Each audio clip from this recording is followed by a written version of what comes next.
And welcome back, everyone, to St. Anselm College in New Hampshire. We're here with Democratic presidential candidate Andrew Yang for a live town hall. So back to the questions, of which I get the first one. You and Dave Chappelle, buddies, right? Comedian Dave Chappelle recently endorsed you. He is now performing comedy shows for you in South Carolina. You recently posted a video introducing yourselves as Jackie Chan and Chris Tucker's Rush Hour, right? Yes. Why do you think you guys made a connection? Well, Dave sees what's going on in our country and knows that we need to do better for our families and our communities. He actually texted me right before I came on stage. He's excited about trying to pull the country together, and I'm thrilled that he's part of the Yang Gang. He may be one of the coolest members of the Yang Gang, which is very high praise because there are a lot of cool members, including my wife. You just name drop. I just texted Dave Chappelle. Yeah. Oh yeah, he's been like one of my favorite entertainers for years. So getting to know some of these people and realizing they're even better in person as human beings than they are entertainers is a real privilege. Yeah, and you think it helps with someone like him? Well, you have thousands of people show up and then have him sing your praises. I mean, that can only help, right? Yeah. Yeah.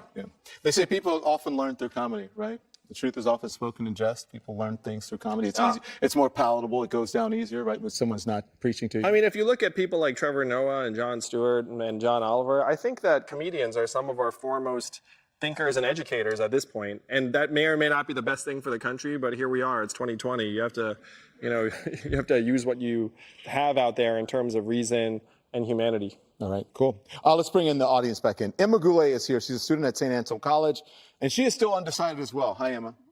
Thank you, and welcome to St. Anselm. One of you should just pretend to be for me. So sorry. Kidding. Totally fine. That's my job, is to take you from undecided to actually supporting me. So I'm just kidding. Well, maybe. So voters today are faced with the difficult challenge of discerning truth from political spin. And making matters worse, social media has brought new opportunities to target individuals with carefully crafted messages designed by social scientists to sway their opinion. So what actions would your administration take to ensure that the citizens have access to accurate information about their government in order to make informed decisions? Thank you for this question, Emma. It's crucial. One thing I would do immediately is hold Facebook to the same standard as cable news networks, where they have to actually verify the truth of a political ad on their network.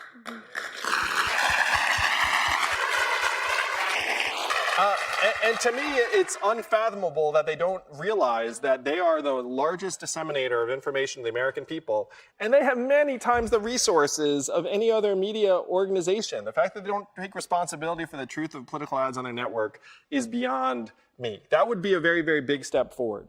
Another thing I would invest in right now, and this is really important for rural communities and places in New Hampshire, is we need to rebuild local journalism in this country. Because right now, almost 2,000 local papers have gone out of business over the last number of years because all of their advertising revenue went up to the cloud, and you can't run a newspaper on that. 200 counties in this country don't have any local news source at all. It's very, very hard to have a functioning democracy if you don't have any local news. So we have to rebuild local news, and it turns out Americans actually trust local news more than they trust the big national media organizations. No offense, Don. No offense, CNN. But that's, that's just the numbers. Yeah, but I want to know how you're going to do that, especially when it comes to social media. We have a very robust First Amendment, and often the companies will say we believe in First Amendment. People on our platform should be able to say whatever they want, and they, for lack of a better term, hide behind the First Amendment, or they use the First Amendment as a defense to allow people to be able to say whatever they want on their platform.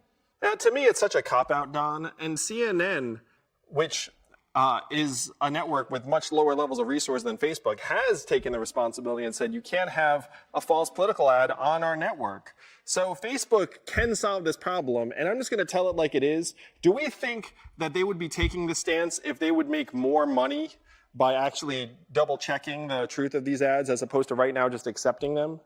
I mean, right now they're saying can't do it, in part because it serves their financial interest to take these ads. You know, if they were going to make more money by actually vetting these ads, they would say, yeah, we can do it tomorrow.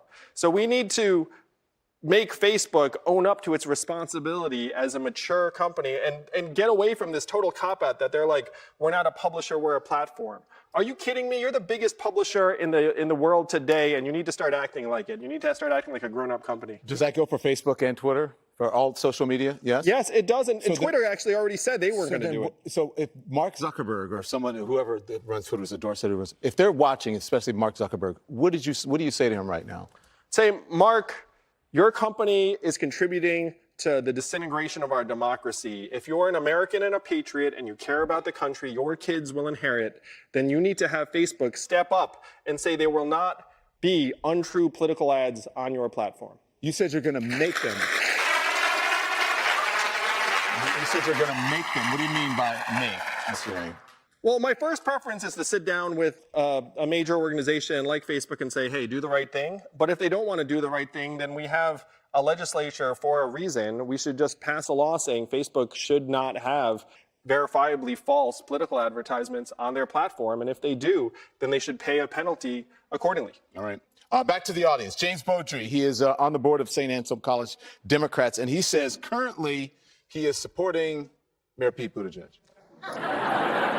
This will be an Sorry about ongoing that. joke the rest of the town hall. So my question is, teen suicide is on the rise in the United States. What would you do to make sure that teens and young adults get the mental health care that they need to prevent these tragedies?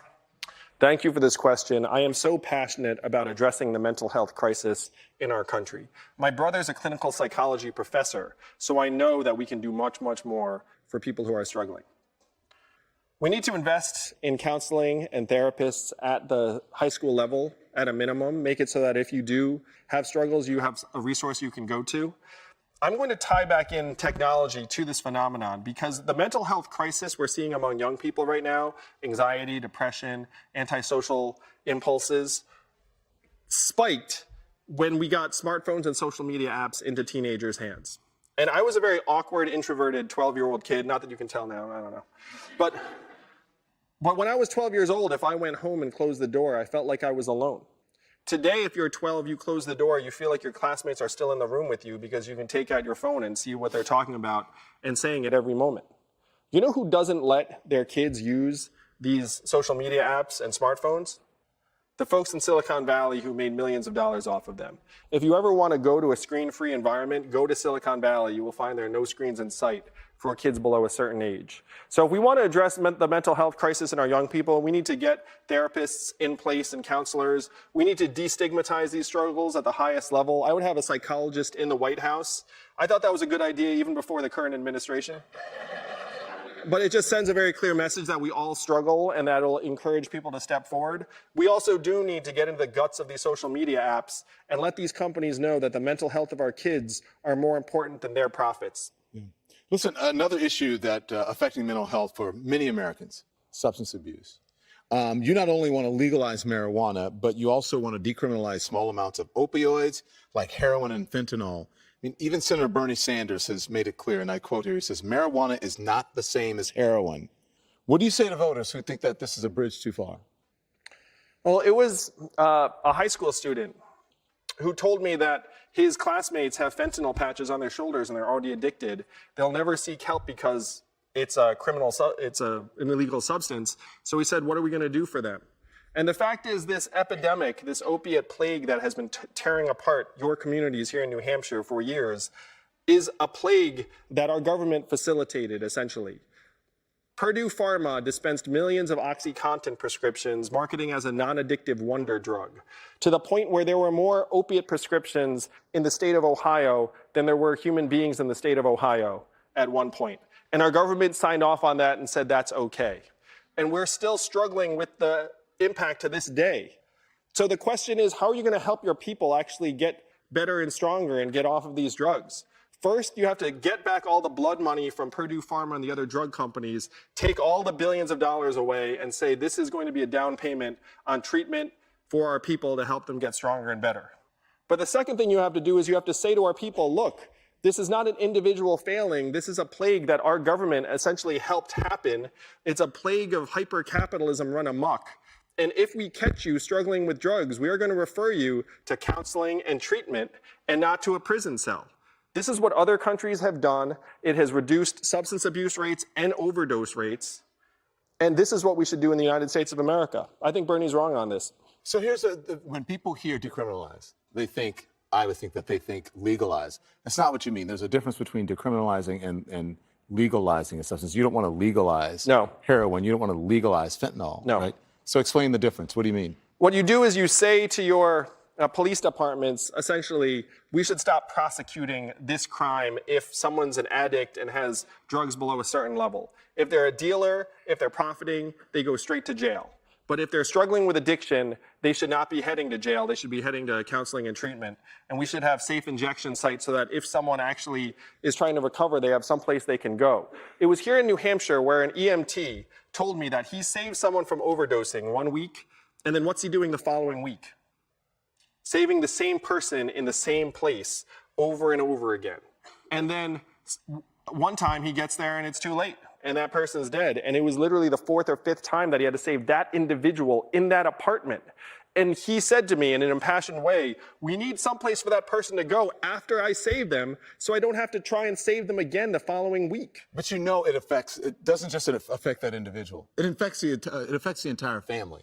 So what do you do for families who are suffering from addiction? Not just them personally, but maybe it's a family member who's doing it. And that's exactly right, Don, because these are not isolated problems. They're destroying families, they're destroying communities. There's nothing we can do to give people their children, their loved ones back, but we can give them a real path forward where if your loved one is struggling with addiction, imagine a world where you could refer them to treatment and there was not a fear that they were going to get thrown in jail, that there was an actual place they could go physically that has treatment resources available to them, that they don't have to come home or go home alone where you're worried about them. What are they going to do when they're alone? You can say, look, don't be alone. Go to this place where someone will actually look after you and make sure that you don't overdose. But if I could just follow quickly, because what I'm trying to get at is, if you want to take the stigma away, you have to involve the family, because many times in the family's embarrassed by it. Yeah. Or they even think that there's a stigma to it. So I'm asking you, what do you do for the family of an individual to try to help with that? Don, when I talk to family members of people who've been struggling with opiate addiction, their first and foremost concern is not the stigma. Their first and foremost concern is whether their loved one's actually going to get well, get treatment, and not overdose. Mm-hmm. So if your relative, your brother, your son is struggling, you would be thrilled just to have some place to go with them. You're more concerned about their life and safety than you are what the neighbors might think. Thank you for answering that. Jane Vance is standing right there. She's a retired teacher from New London, New Hampshire, and she says she is undecided. Jane? This will be an ongoing fun thing. Hey, Jane. Gun violence has reached epidemic proportions. Each time another horrific shooting occurs, politicians offer their prayers and thoughts, but do absolutely nothing concrete to stop another tragic shooting from occurring. If Republicans retain control of the Senate, how do you plan on getting common sense gun legislation passed? Well, thank you for all you've done for our children over the years, Jane. I've got 2 kids, one in public school, the other one is autistic and in a special needs school, so I appreciate everything you've done. Thank you. My younger son's school had active shooter drills a number of weeks ago, and he's 4 years old. And I looked at the studies I could find and tried to find studies that said that active shooter drills make our kids safer, and I could not find any evidence that they do. I then tried to find evidence that the shooter drills make our kids anxious, concerned, stressed out, and confused, and I found a whole stack. So we should be making these active shooter drills optional for families and communities and not requiring them at the government level. If the parents want them, great, but if parents don't want to send our kids the message that they have to be in fear of their classmates and that their life could be in danger at any moment, then I think that should be the parents and the community's choice. That said, how do we actually get the common sense gun safety laws that the vast majority of Americans agree on passed? And right now the problem is that the NRA has a stranglehold on a certain number of legislators who feel like their seat will be in jeopardy if they decide to go against that lobby. And this is not just the NRA, unfortunately. This is the drug companies, this is the tech companies, this is the fossil fuel companies. So if we're going to pass common sense gun safety laws in this country, we need to actually break the lobbyist stranglehold in our government. And my proposal to do that is to put 100 democracy dollars in the hands of every American around the country that you can give to any candidate or campaign you want each year. Use it or lose it. If we were to do this, we would wash out the lobbyist cash that has overrun our government by a factor of 4 to 1. And then legislators would actually feel free to vote their conscience and what their constituents want. I believe that would help us pass common sense gun safety laws in this country.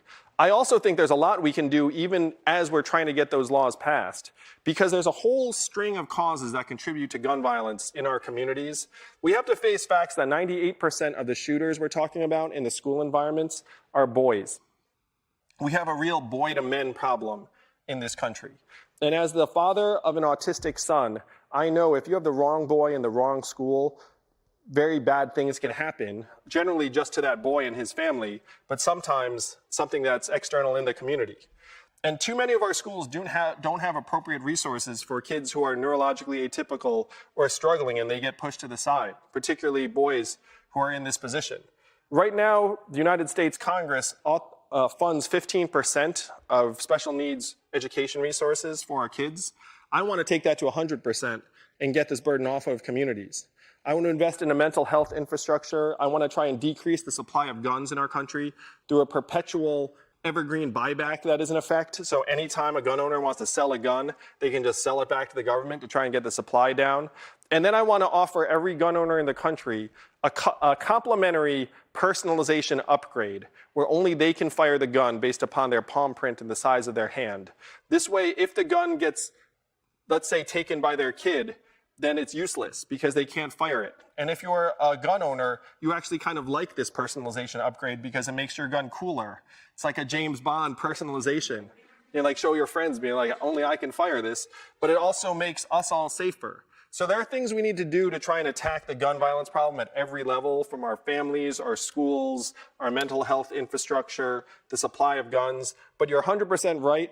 It needs to start at the top. We need to break the stranglehold of the NRA on our legislators and get them to vote along with the will of the American people. Yeah. Can we talk about, as I'm standing here listening to you, you're being very open about your son with autism. As a parent of a child with autism, how will that inform you as president in terms of policy, in terms of how you conduct yourself, the message that you send to parents and for people who are dealing with autism? Well, what I say is that special needs and autism are the new normal in our country. How many of you have someone in your family or community with special needs or autism or is neurologically atypical? Look, just about every hand went up. And so we have to stop pretending that there's normal and then there are people in this category of special needs and autistic, because it's the new normal. And I love my son to death. I'm very, very proud of him. I'm not the first presidential candidate to have autism in my family, Don. But for whatever reason, I'm the only one to talk about it openly. And I think that's very, very positive in terms of moving our country in the right direction and being able to support families and communities to a much higher level. Because if you intervene with the right resources at the right stage of development of many of these children, you can actually make a world of difference. And it's the kind of thing where this investment can yield dividends for decades. We should be making those investments in our kids here in this country right now. Thank you for your candor on that. I think we're going to have to thank you for that. But you're not going anywhere. We're going to be right back. We're going to take a quick break. More with Andrew Yang right after this.